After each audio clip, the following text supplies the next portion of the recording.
이강민의 잡지사 8월 세 번째 페이지. 헤어짐이 있으면 만남도 있다는 말이 정말이었습니다. 고별 인사를 하자마자 한 주 만에 바로 제외한 잡지사의 구남친 배로이 배상훈 교수님과 함께합니다. 어서 오십시오.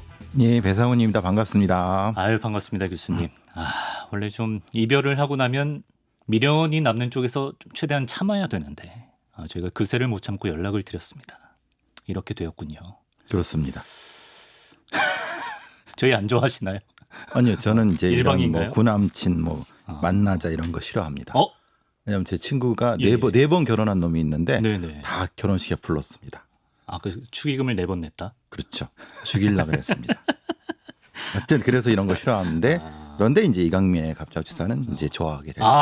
예, 요걸 응해 주셨어요. 네. 저희가 지난주에 다음에 또 뵙겠습니다. 건강하십시오 인사드렸는데 한 주 만에 여러분의 열화 같은 성원에 힘입어서 섭외 요청을 드렸고 또 감사하게도 또 계속 함께 할 수가 있게 되었습니다. 자, 배상훈의 토요 미스터리 극장. 오늘은 최근 우리 사회를 들끓게 한 특정 집단에 대한 이야기를 나눠보겠습니다. 소위 사이버 레카 연합이라고 해서 그 먹방 유튜버 찌양 씨를 협박하고 거금을 갈취한 혐의를 받고 있는 그 유튜버들인데요. 일단 이 사건 어떤 사건인지 간략히 좀 짚어주시면 좋겠습니다. 이 사건의 중심에는 찌양이라고 하는 구독자 1,060만을 자랑하는 유튜버가 계십니다. 네. 그분은 이제 먹방 콘텐츠를 이제 한 4, 5년 전에 시작하셨고 네.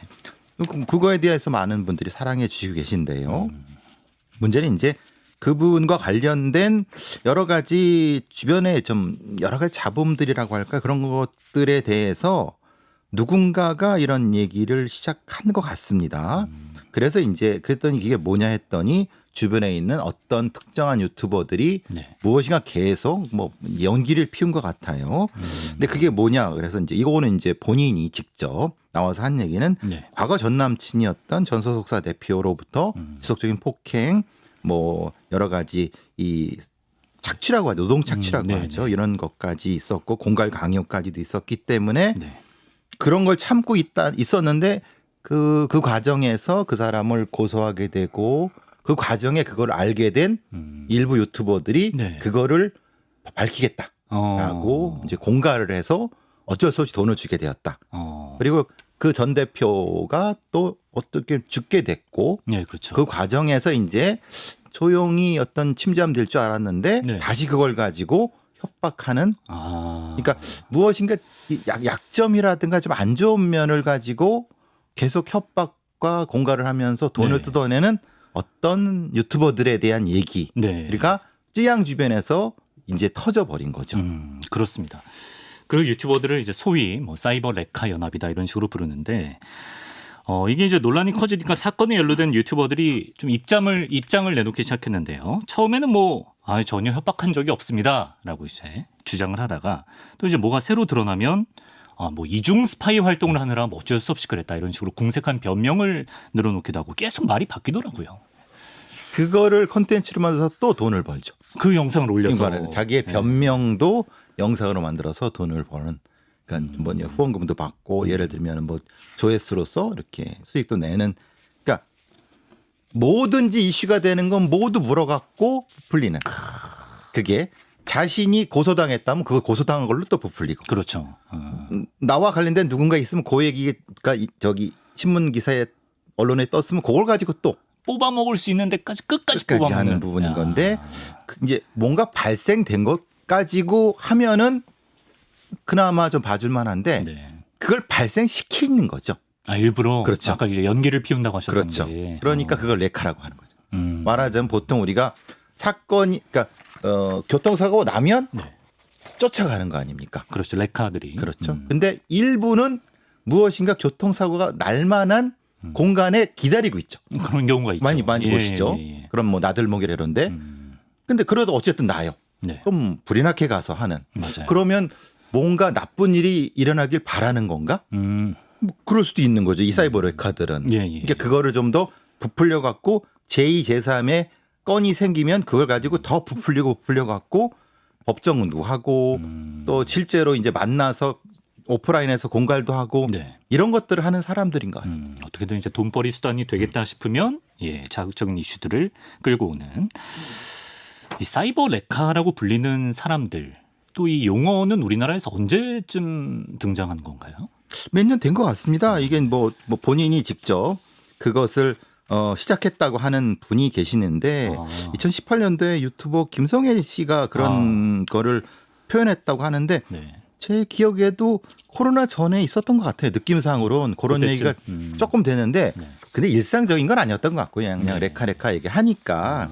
근데 일상적이 된 것은 코로나 시대 지나면서 2, 3년 전부터 네. 급격히 소위 사적 제재 관련된 그래서 카라큘라라고 하는 사람이 네. 그런 거 관련된 형태로 마치 좋은 일을 하는 사람 뭐 정의의 사도처럼. 그렇죠. 뭔가 폭로하는 사람 네. 과거에 독재 정권 시대에 언론 탄압에 맞서서 폭로하는 사람 이런 어떤 포지션을 갖기 시작하면서 많은 대중들한테 급격히 알려지기 시작했던 것 같아요. 그 이름이라고 하는 것이 네. 레카라고 하는 것이. 그렇군요. 그런 성격이 비슷하기 때문에 그런 비유적인 표현을 쓰기 시작했다라는 건데요. 근데 때때로는 이렇게 뜨거운 이슈를 다루고 개인적으로 추가 취재를 하고 이런 것들이 사안에 따라서는 좀 좋은 평가를 받을 때도 있는 것 같아요. 최근에 뭐 과거에 한 성폭행 사건을 좀 밀착 취재한 채널도 있었고, 그래서 교수님께서는 이런 류의 채널들에 어떻게 보면 좀 순기능 같은 것도 있다고 보시는지. 근데 이제 표면적인 건 순기능을 표현을 할 수 있지만은 네네. 이제 설치 까보면은 실제로는 순기능이 전혀 아니었던 거죠. 예를 들면 그 사람들의 녹취를 들어보면은 네. 자기들이 그런 얘기를 직접적으로 하는 거예요. 사실은 뭐 나는 그거 관심 없다. 당신이 뭐 행복한 거 관심 없다. 나는 이 시범 만들어주면 된다라고 녹취록에 본인들이 얘기하니까 네네. 결국은 좋은 일이라고 하는 것 자체가 결과적으로도 좋은 일이 아니었던 거죠. 왜냐하면 그렇게 되면서 피해자라든가 관련된 사람들이 그거를 가지고 좋은 의도가 아니기 때문에 더 안 좋은 방향으로도 이렇게 뭐 되는 경우도 종종 있었고 그러니까 제가 보기에는 명목상 그런데 그것도 아닌 것 같아요. 파고 들어가면 선의인 경우는 없다고 봐야 된다. 거의 없다고 보는 게 맞는 것 같아요. 네. 이제 가장 큰 문제는 이런 채널에서 이제 편향되고 또 잘못된 정보를 그냥 여과 없이 갖다 쓰기 때문에 여론을 좀 잘못 이끌기도 하고요. 그리고 이런 채널 보면은 대개는 이제 본인의 얼굴이나 심지어 목소리까지 좀 변조를 해서 감추는 경우가 많더라고요, 교수님. 그렇죠. 일부는 뭐 선글라스라든가 아니면 모자이크 처리해서 네. 전혀 그런 내용이 아닌, 그러니까 이제 신원을 확인할 수 없는. 그렇죠. 네. 물론 신원을 확인한다는 것 자체는 그런 겁니다. 일종의 그 정보에 어떤 정당한 취득이라든가 어떤 올바름에 대한 표현이 될 수도 있는데 그걸 이제 가림으로써 마치 무엇인가 내가 탄압받고 음모의 대상인 양 이렇게 피우는 것도 존재를 하고요. 그러면서 또 하나는 또 대단히 좀 뭐라고 하나 과격하고 대단히 자극적인 어떤 용어들의 연속 이렇게 얘기도 하고 네. 이런 것들이 섞여 있는 것 같습니다. 그런 것 같아요. 마치 옛날에 그 드라마에 뭐 각시탈 이런 거 있잖아요. 그렇죠. 예. 뭔가 진짜 의적이나 뭐 그런 사람들이라도 된 마냥 정체를 감추고.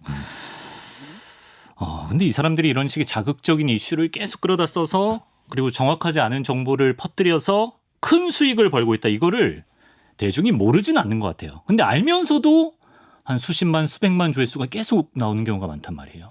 일종의 뭐 어떤 사람들은 그걸 대리만족이라고 하기도 하지만은 대리만족이라기보다는 대리폭행, 대리가해 이런 거죠. 예. 그러니까 자신의 폭력성을 이들한테 투영시키는.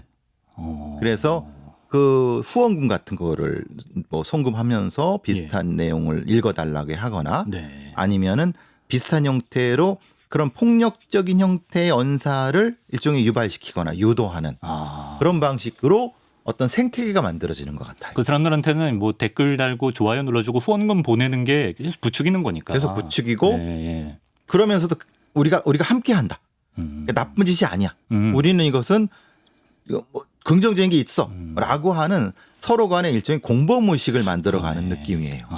이 대리만족보다는 대리폭행이다. 그렇죠, 폭행이죠. 그래서 대리만족이라는 표현은 너무 좀 순화적인 것 같아요. 너무 긍정적인 것 같아요. 근데 전혀 그렇지 않거든요. 왜냐하면 그 행위 자체가 많은 사람들한테 상처를 주거든요. 네. 넓은 범위에서 가해자라는 거죠. 그렇죠. 예, 그 시청하고 간접, 후원하는 사람들도 2, 3차 가해가 될 수 있는 거죠. 예. 이 사이버레카라고 불리는 사람들은 이제 뭐 자기들만 아는 것 같은 그런 정보들을 이제 말할 때 누구를 취재하는 겁니까? 이거 정보원이 누군지 이것도 궁금하거든요. 보통 이제 사실 저한테도 정보원이 있었습니다. 왜냐하면 경찰 일을 할 때는 예, 예. 이게 이제 흔히 말하는 유흥업소 이런 삐끼라고 하죠. 네, 예. 네. 이게 왜 중요하냐면은 이게 변태적인 형태의 성도착증 범죄자들이 유흥업소에 많이 다닙니다. 그래서 이제 말하자면 강남에 있는 고급 뭐 룸사롱이라든가 이런 데에서 이상한 행동을 하는 사람이 있으면 좀 알려달라.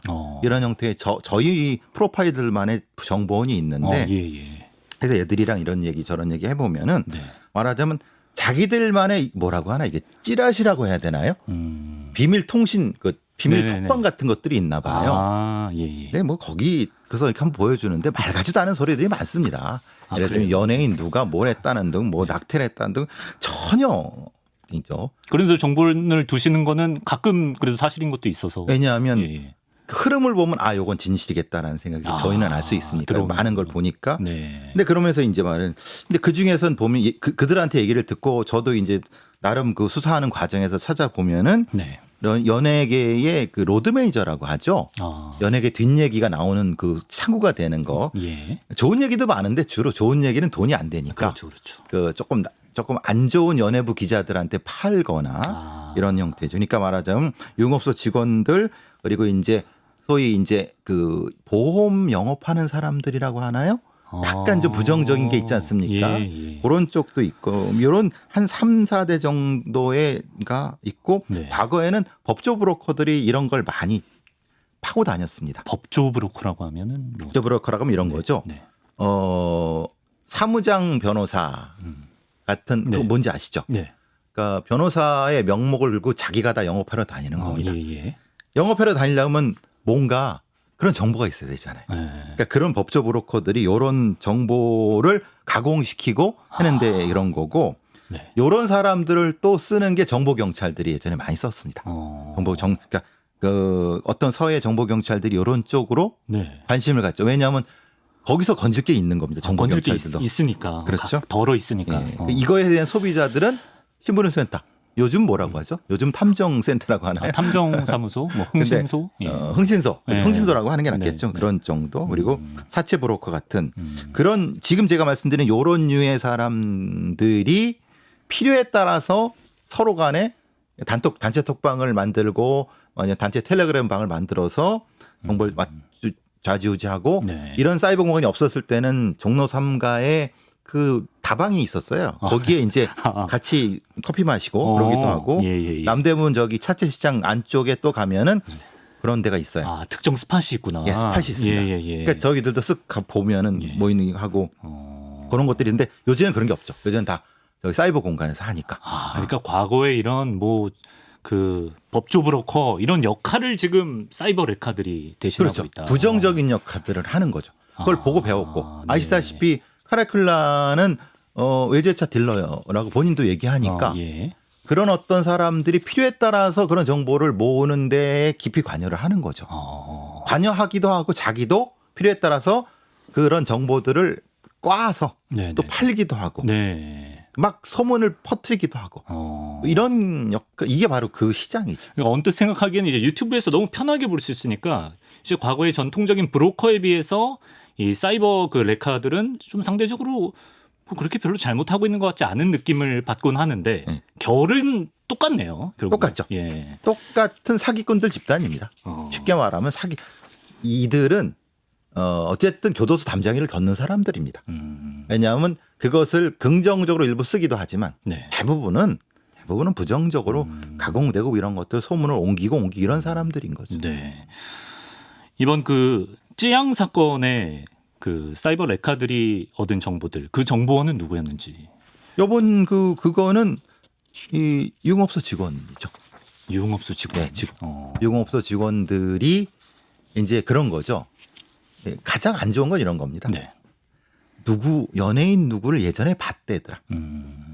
이런 거죠. 네. 그럼 그 얘기는 뭡니까? 그 연예인이 예전에 술집 다녔대더라.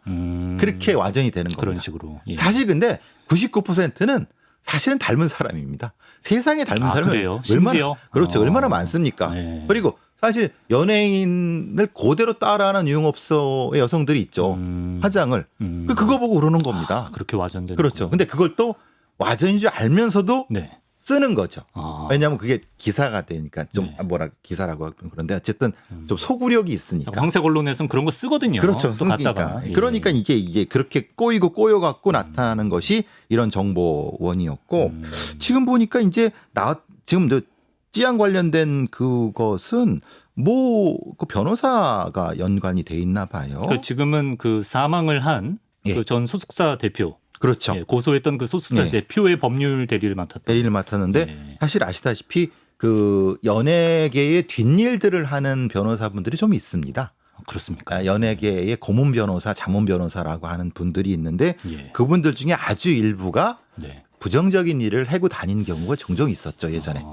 예전에 혹시 그 예전에 장자연 사건이라고 들어보셨습니까? 예, 알죠, 비슷한 알죠. 류의. 네. 그때 나왔던 것들이 그런 거죠. 곧 봤더니 이 연예기획사의 부대표 정도를 주고 그런 어떤 안 좋은 것들을 뒤처리를 해주는 무슨 뭐 변호사들이 있었다는 얘기는 수사를 통해서 밝혀졌는데 네, 네. 아주 일부죠. 아주 일부인데 그게 와전되고 확산돼서 그런 변호사들이 이때더라라고 하고 그게 지금의 그 변호사가 급팽창하는 시기에 네, 네. 일부가 맡고 있는 것 같습니다. 그것도 이제 당연히 자기의 이익을 위해서. 이익을 그렇죠? 했죠. 예. 근데 사실 변호사가 뭐 누구를 변호한다는데 그 불법도 아니거든요. 불법이 아닌가요? 전혀 뭐 걸리는 게 없나요, 이게? 아니 불법이 예. 내용은 불법이지만 형식적으로 불법이 아닙니다. 그러니까. 왜냐하면 예. 아니 뭐 살인범을 변호할 수도 있으니까. 아, 그건 그렇죠. 그렇죠. 예. 그런데 이제 문제는 네. 자기가 취득한 정보를 예. 자기의 이익을 위해서 쓰는 거지 않습니까? 네. 그렇죠. 이렇게 하면 안 되죠. 그건 무조건 불법. 이건 불법이 되는 예. 거죠. 근데 네. 그게 애매하다는 겁니다. 아. 그러니까 예전에 취득했는데 지금은 아니야라고 할 수도 있고 음. 요거는 내가 보기에는 요건 아니야. 그래서 그걸 또 뭐 법정에 가서 다투다 보면 사실은 좀 그냥 무혐의로 그렇죠. 끝나기도 이런 하고. 경우가 많습니다. 이런 사이버 레카들의 어떤 자격이랄까요? 예, 그런 얘기도 좀 해보고 싶은데 일단 뭐 개인의 잘잘못은 우리가 차치를 하더라도 제3자인데 이 사람들이 이른바 뭐 참교육이라는 명목으로 뭐 사적으로 누군가를 제지하고 여론을 조성하는 게 과연 옳은 일인가? 그럴 자격과 권리가 이 사람들한테 있는가? 이런 생각도 좀 해볼 필요가 있을 것 같거든요. 없죠. 뭐 그런 권리가 어디 있습니까? 없지만 시원하다. 없지만 그렇게 그 사람들이 가장 먼저 하는 말은 뭡니까? 네. 카라큘라도 그런 얘기를 합니다. 아니 세상에 정의 시스템이 망가졌는데 나라도 나서야 되는 거 아니야? 맞아요. 라는 이 얘기를 자기 컨텐츠 앞쪽에 얘기를 합니다. 네. 그 얘기 뭐냐면 공적인 어떤 시스템이 무너졌으니까 나라도 하는데 뭐 나한테 돌 던져? 내가 봐줄게? 라고 이렇게 시작했지만 네. 실제로 돌을 맞는 것보다 돈을 벌고 있죠. 그렇죠. 그렇죠. 예. 그러니까 그것은 법말이 전도되는 거죠. 그러니까 사실 그 사람의 속마음은 돈을 벌고 싶었던 거죠. 그러니까 네. 자격을 논하기 전에 그 사람이 진위. 그렇죠. 진위를 파악해야 되는 거죠. 예. 그 진위는 그 사람이 해왔던 걸 보면은 사실은 다 네. 상당 부분이 예. 부정적이라는 건 본인도 뭐 그렇죠. 인정한 거 아닙니까? 예. 그 사람은 제가 이번에 사건 터지고 최근의 영상 보니까 전부터 그랬는지 모르겠는데 무슨 8시 뉴스 앵커처럼 배경을 뉴스 세트처럼 해놓고 이렇게 되게 그렇죠. 비장하게 비장하게 말을 하죠. 하더라고요. 예. 근데 그 사람이 과거에 했던 걸 보면은 네. 입에 담기도 힘든 형태의 그런 말 같지도 않은 소리를 하고 다니는 걸 보면은 네. 그건 진짜 귀를 씻을 정도더라고요. 그렇습니까? 예. 예. 진위를 파악하자. 예. 일각에서는 대중이 이런 식의 어떤 사적 제재에 열광하게 된 이유를 솜방망이 처벌 때문이다. 그러니까 느슨한 법 때문에 정말 이 사람들이 하는 역할을 그냥 공익적으로 가치가 있다라고 보기 때문이다라고도 보던데 정말 솜방망이 처벌인가요, 교수님? 그건 맞죠. 설문부 처벌은 맞죠. 뭐 밀양 사건도 그렇지만은 우리 사회에 실제로 처벌받아야 될 자들이 그냥 조용히 빠져나오는 경우가 훨씬 더 많죠. 네. 그러니까 우리나라의 정의 시스템이 상당 부분 기능이 좀 못한다는 건 맞는 거죠. 그렇다고 해서 그 사람들이 그걸 해달라는 건 아닙니다.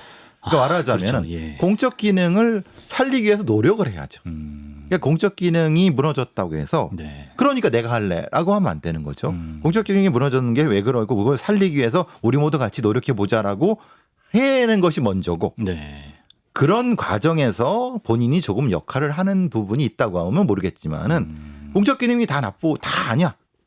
그런 네가 내가 대신할 거야라고 하는 건 이건 오바도 이런 오바가 없는 거죠. 근데 이게 진짜 제도가 미비하면 어쩔 수가 없는 부분도 있는 것 같은 게 진짜 못된 짓을 한 사람이 벌 안 받고 버젓이 우리 사회에 살고 있으면 이런 식으로라도 누가 폭로라도 해서 약간 사회적 매장이라도 이 사람들이 당했으면 하는 마음이 생기잖아요. 과거에 임꺽정이나 홍길동의 실제의 사료를 보면은 진짜 도둑이래요. 진짜 도둑이래요. 예. 근데 임꺽정이나 홍길동이 민중들, 예. 대중들한테 뭐라고 느끼냐? 의적으로 느껴지는 건 예. 대중들의 마음이 그렇다는 얘기잖아요. 예. 그렇죠. 대중들의 마음이 저런 도둑도 네. 사실은 우리가 의적으로 보고 싶다고 하는 마음이잖아요. 근데 실제로 그들은 도둑이거든요. 나쁜 놈이다. 나쁜 놈이죠. 사료에는 그냥 나온대요. 나쁜 놈인데 예. 우리는 그렇게 믿고 싶지 않잖아요. 그러니까요. 우리는 그들이 의적이길 바라잖아요. 예. 근데 그런 생각인 것이 비슷하게 맥락이 아닐까요? 많은 대중들은 누군가가 좀 메시아 같은 사람이 나타나서 맞아요. 징치를 해주길 바래요. 네. 근데 그게 없다는 게 문제죠. 그러니까 그런 심리와 저기 불법적인 걸 아는 그것과 거기 상충되는 거를 이제 분별하기가 쉽지 않은 것 같고. 그렇죠. 그들은 그거를 교묘하게 이용해서 이득만 빼먹고 실제로 대중들을 버리는 거죠. 그 사이버 레카들은. 네. 질문이 들어왔습니다. 사이버 레카의 콘텐츠, 이 사람들이 다룰 수 있는 콘텐츠 범위에 대한 어떤 규제나 뭐 처벌 조항 같은 건 없는지.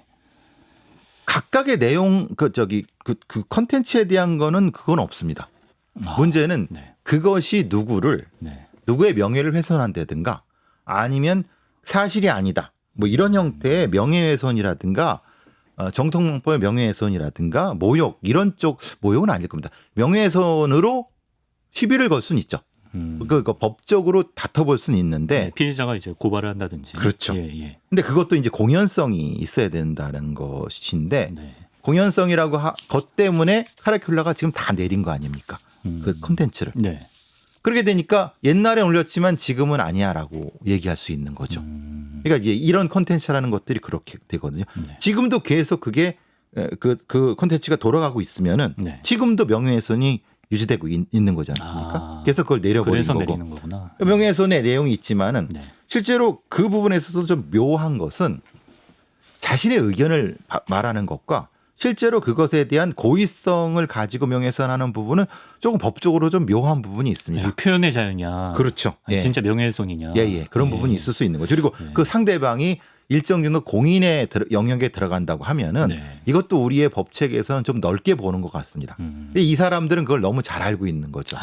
그러니까 집요하게 그거를 파고드는 거고 그러네. 그러면 그걸 통해서 그러니까 콘텐츠의 내용이라든가 범위는 무제한입니다.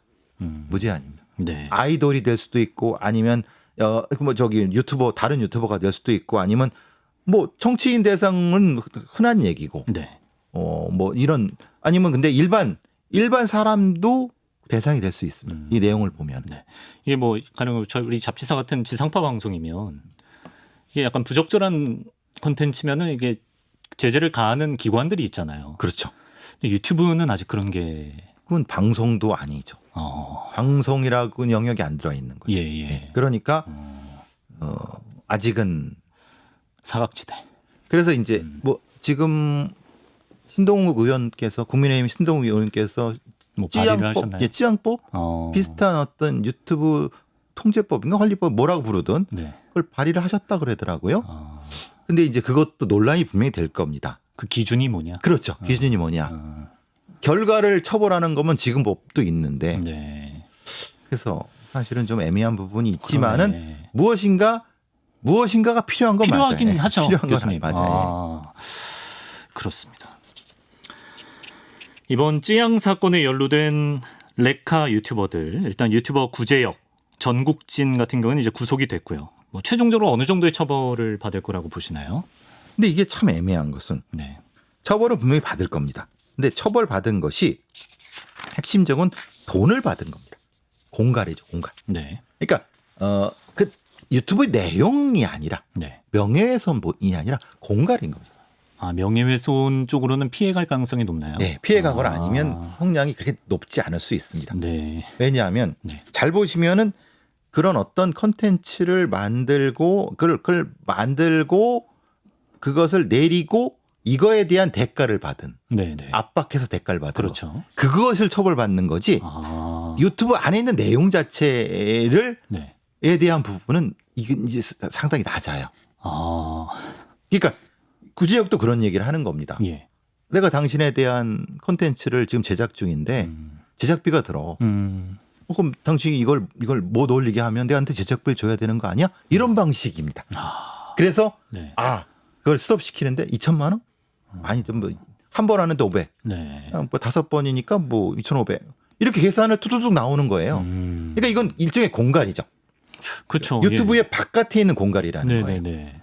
그러면은 그거는 당연히 처벌을 받겠다. 뭐 징역이 1년이든 2년이든 어쨌든 2년 정도는 되겠지만 그 이상은 사실 2년. 어려울 겁니다. 아니 공갈도 당연히 맞는데 네. 명예훼손도 누가 봐도 이건 명예훼손이 아닌가 명예훼손이 될 수 싶은데. 있는데 그 부분에 대해서는 또 이제 또 얘기가 되고 논란이 되고 당사자가 예. 누구냐에 따라서 또 달라지겠고 표현 달라지겠고 그러면 또 그래서 사실은 어려운 거예요. 근데 가령 이 사람들이 뭐 1, 2년 징역을 살거나 뭐 벌금을 물거나 했을 때 이 사람들이 그동안 몇 년 동안 벌어들인 수익이 어마어마할 거잖아요. 그렇죠. 아, 근데 그거 시쳇말로 나 이만큼 벌었으니까 뭐 이 정도 살고 나오지. 그런 마음이 들 것 같은데요. 예. 그 마음을 카르코라는 직접 녹취록에서 얘기를 하죠. 우리가 이걸 언제까지 할 거냐. 아, 그렇죠. 예, 그렇죠. 언제까지 예. 하고 바로 네.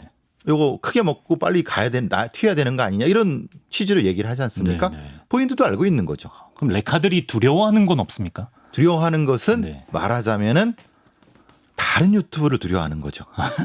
아, 자기보다 잘 나가는 유튜브. 아니 자기랑 네. 쓰레기장에서 같이 굴을 그래서 가로수레 연구소에 예. 그게 아, 서로 이제 그렇죠. 서로 물고 뜯을. 자기들끼리 진흙탕 싸움으로 그렇죠. 갈까봐. 그러면 같이 나락으로 갈까봐. 그렇죠. 그런 것이 더 두려운 거지 실제로 지금의 법 체계에서의 것은 실제로 이 다른 변호사들의 도움을 많이 받고 있는 것 같습니다. 그러니까 지금 보시면 아시겠지만 이 법적으로 대응을 하고 있는 순서가 있는 거 보니까 네. 이것도 비극이죠. 비극이죠. 네. 그러니까 어떤 분들은 가로수레 연구소의 그 폭로가 네. 야 좋은 일 한 거 아니냐라고 주장하시는 분도 있어요. 근데 그게 꼭 좋은 일일까? 그분은 또 다른 의도가 없을까? 이런 생각도 들기도 하고 아직은 모르겠어요. 네. 그렇게 되면은 근데 이제 그러니까 이런 거죠. 사실 사이버 레카를 잡는 레카는 거죠. 사이버 레카를 잡는 레카. 네, 사이버 레카를 그죠. 사이버 레카를 잡는 행위라는 레카인 거고 예. 그 잡는 행위를 통해서 네. 본인의 조회수와 본인의 영향력이 높아지는 거죠. 야, 그쪽 치열하다 그쪽도 어떻게 그렇죠. 보면. 예. 그래서 거기서 거기 나오는 그 댓글들을 저도 유심히 보면은 예. 야, 이 시장도 치열하네. 막 이런 표현이 나오는 거예요. 누가 누굴 잡아먹는 거야. 꼬리 물기예요. 꼬리 잡기. 되는 꼬리 거죠. 잡기. 네. 그래서 이거를 뭐 웃으면서 얘기하기도 참 애매한 것은 네. 분명히 우리가 비극입니다. 이건 진짜. 네. 근데 다른 어떤 우리나라의 그런 걸 조치를 할 수 있는 거가 얼마나 있을까? 사회적 합의를 어느 정도까지 이룰 수 있을까라는 참 고민스러운 것 같습니다. 그렇습니다. 그리고 이제 유튜브 플랫폼 같은 경우에는 저희 이제 법이 구형한 어떤 징역 같은 걸 살고 나오면 언제든지 또 다시 개설해서 수익 창출하고 또 이럴 수가 있으니까. 다른 경우를 봤을 때는 네. 외국으로 나가는 경우가 있고요. 외국으로. 네. 예. 그러니까 이제 완전히 신분 세탁을 하는 경우죠. 네. 그런 경우가 있고 또 다르게 또 표현하는 경우도 있고 그리고 그때쯤 되면 다른 또 유튜브를 대체하는 게 있지 않을까요? 그런 형태로. 네. 구체적인 사건 하나를 보겠습니다. 그 아이돌 그룹 아이브의 멤버 장원영 씨가 유튜버 탈덕 수용소 운영자 A 씨를 상대로 소송을 건 사건이 있었는데요. 이건 무슨 일이었나요, 교수님? 연예인을 대상으로 아이돌 같은 연예인을 대상으로 악의적 편집을 통해서 허위 사실을 유포하는 레카 채널이 탈덕 수용소라고 하는데요. 네. 사실 뭐 아이돌의 열애설이라든가 성형설 같은 경우를 말도 안 되는 거를 올리는 거죠. 실제로 이런 거 보셨습니까?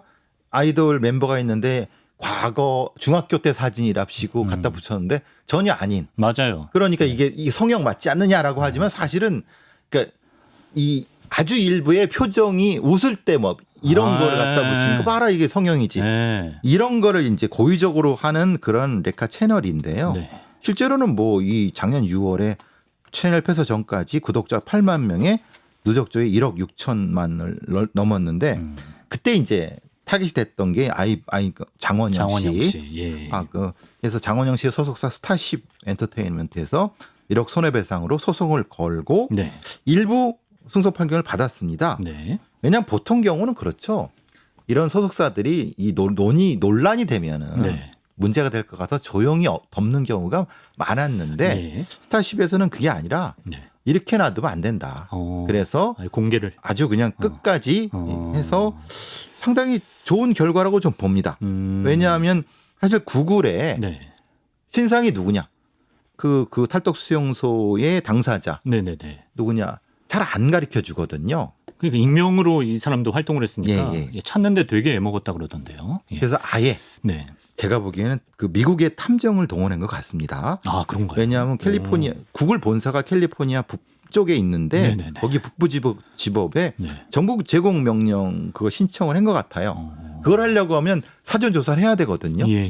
그러니까 아마 이 스타쉽에서 굉장히 고생을 많이 하신 것 미국 같아요. 탐정까지 갔을 그러니까, 수 있겠다. 예. 그래서 이렇게 그러니까 결국은 신원을 파악해서 네.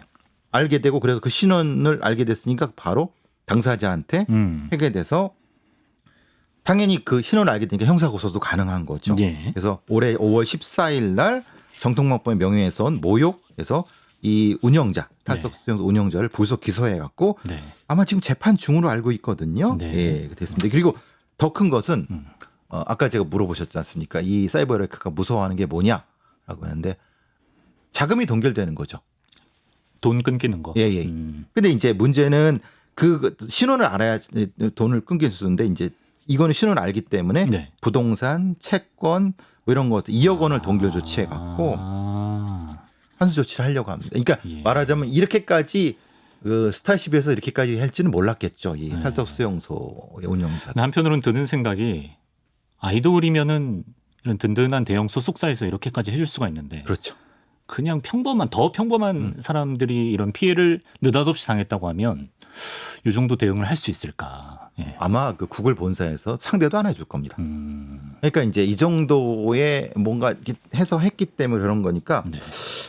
이렇게까지 하기가 쉽지 않으니까 오히려 사이버 레카들이 더더욱 기승이겠죠. 그렇습니다. 예. 자, 오늘은 이제 사이버 레카, 이제 범죄 영역으로 들어오고 있는 사이버 레카에 대한 이야기 했는데요. 이제 마지막으로 이런 사이버 레카 문제를 좀 사회적으로 좀 해소하기 위해서 어떤 것들이 가장 중요한 보완점, 뭐가 필요하다고 보시는지. 글쎄 이제 사이버 레카가 가장 그 극성이게 된 이유는 저는 아직 뭐 우리 공중파 언론들이 좀 더 제 역할을 좀 하는 게 좋지 않을까. 왜냐하면 네. 그들이 주장하는 것은 그거지 않습니까? 누구를 대신한다. 네. 내가 사회 정의를 대신한다. 그러니까 자기들이 하는 폭로가 옳다. 왜? 다른 언론은 하지 않으니까. 그렇죠? 그러네. 그렇죠. 그런데 이제 그렇게까지 아주 그냥 안 좋은 폭로는 하면 안 되는 건데. 그러니까 이제 적어도 이 공중파라든가 어떤 언론 영역에서 일정 정도의 역할이 좀 되는 것이 전제가 되고 네. 많은 사람들이 그런 어떤 사이버 레카의 컨텐츠를 보지 말아야죠. 그러니까 이게 외면을 해야죠. 네. 그것이 또 하나의 역할이 되는 거고. 그렇죠. 그리고 또 하나 거기서 나타나는 컨텐츠에 관련된 부분들은 법적인 조치를 요구하고 고소 고발이든 네. 해서 아니면 방심위 같은 데서도 문제 제기를 계속하면은 네. 당연히 이 사람들도 압박을 받죠. 뭐 아무리 뭐 뉴미디어라고 해도 완전히 100% 빠져나갈 수는 없다. 없는 거죠. 계속 압박을 가하면. 그렇죠. 그렇게 되면 영향력을 줄이는 것. 이들의 영향력을 줄이는 것이 결국은 이들로부터 우리 사회를 구하는 방법이 아닐까 싶습니다. 당연히 그 과정에서 법제도는 정비를 해야 되는 거고. 네, 사회적으로 계속 좀 신경을 써야 될 부분인 것 같고 우리 스스로도 이런 악성 콘텐츠가 떼돈을 벌지 못하도록 좀 잘 가려서 소비하려는 노력을 기울일 필요가 있을 것 같습니다. 여기까지 유튜버 찌양 사건을 통해 사이버 레카 채널의 생태에 대해 알아봤습니다. 배상훈 교수님 오늘 말씀 고맙습니다. 감사합니다.